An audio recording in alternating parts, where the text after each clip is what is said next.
مفتی صاحب آپ اتنا لمبا سفر کر کے اپنے شہر سے اپنے وطن سے چلے ہیں، مکہ مکرمہ شریف تو پہنچ گئے، ہوٹل میں ظاہر بات ہے بندہ پہلے پہنچتا ہے. اس میں دو قسم کے تھاٹ ہیں عمرے کی ادائیگی کے حوالے سے.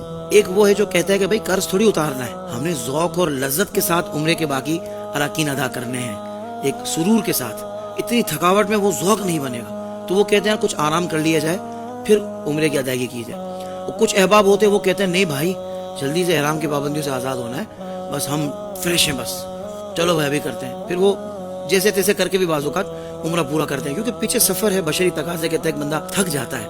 تو حضرت کیا ارشاد فرماتے ہیں، کیا کیفیت ہونی چاہیے بیسیکلی جب بندہ کعبۃ اللہ شریف کے سامنے پہنچے، یعنی اللہ کے مقدس گھر کے سامنے وہ پہنچ گیا، اور وہ مقام کے جہاں دعائیں بھی قبول ہوتی ہیں، یعنی وہاں جا کر تو آنسو نہیں رکتے، حضور اپنے گناہ یاد آتے ہیں، ایک بندہ توبہ کی طرف مائل ہوتا ہے، رب کی بارگاہ میں رو رہا ہوتا ہے، گڑ گڑا ہوتا ہے. کیفیت کیا ہونی چاہیے حضور، یہ بتائیے. یقیناً حافظ صاحب، یہ جو موقع ہوتا ہے کہ جس میں انسان مکہ مکرمہ پہنچ جاتا ہے، چاہے وہ پہلی دفعہ گیا ہو چاہے وہ 100ویں دفعہ گیا ہو، آئے ہائے ہائے، یہ وہ لمحات ہوتے ہیں کہ جس میں انسان ہے نا بے چین ہو رہا ہوتا ہے کہ اب میں نے مکہ مکرمہ میں کعبہ مشرفہ کا دیدار کرنا ہے. آئے ہائے. اور جب آپ دیدار کرنا چاہ رہے ہیں نا تو آپ کی توجہ پھر کہیں اور نہیں ہونی چاہیے. اس کے لیے یہ والا جو طبقہ ہے نا جو کہتا ہے کہ ہمیں قرض نہیں اتارنا، اس کا موقف زیادہ مضبوط ہے. صحیح. کیونکہ وہ جو دوسرا ہے نا جو یہ کہہ رہا ہوتا ہے کہ جلدی سے احرام کی پابندیوں سے باہر آ جائیں، کہیں جرم نہ ہو جائے، کہیں یہ نہ ہو جائے، کہیں اور مسئلہ نہ ہو جائے، وہ در حقیقت اس پابندی سے باہر نکلنا چاہ رہا ہوتا ہے، اور وہ کیفیت کے اوپر توجہ نہیں دے رہا ہوتا. وہ صرف اس بات پہ توجہ دے رہا ہوتا ہے کہ میں آزاد ہو جاؤں کسی طریقے سے. وہاں پہ آپ آزاد ہونے کے لیے تو گئے ہی نہیں ہے نا، وہاں پہ تو آپ اللہ تعالیٰ کی محبت میں گرفتار ہونے کے لیے گئے.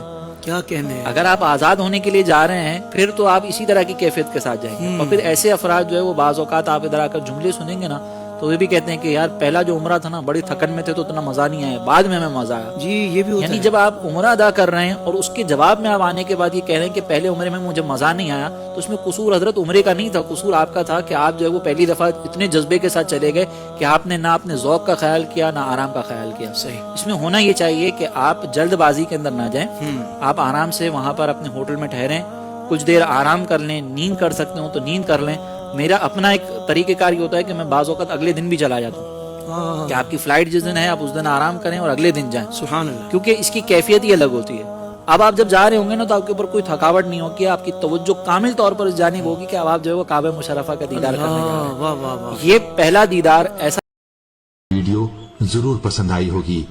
اگر آپ کو ہماری آج کی یہ ویڈیو پسند آئی ہے تو آپ سے گزارش کرتے ہیں کہ آپ ہمارے چینل ضرور سبسکرائب کر لیں اور ساتھ ہی لگے بیل کے بٹن کو بھی پریس کر لیں تاکہ آپ کے پاس ہماری آنے والی مزید معلوماتی ویڈیوز کا نوٹیفیکیشن بر وقت ملتا رہے.